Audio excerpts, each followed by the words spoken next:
Basi tubaki tumesimama tukimkaribisha Mheshimiwa Rais wa Jamhuri ya Kenya.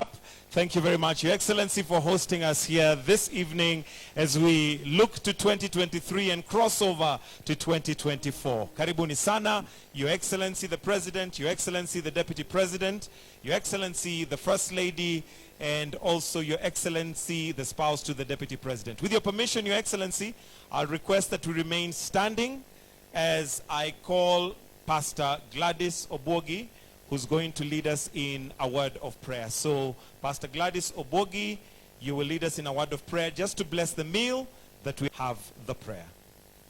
Let us pray.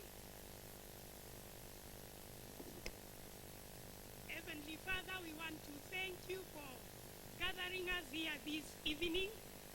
We worship you and we bless you. And as we partake the meal ahead of us, we ask you to bless it in Jesus' name.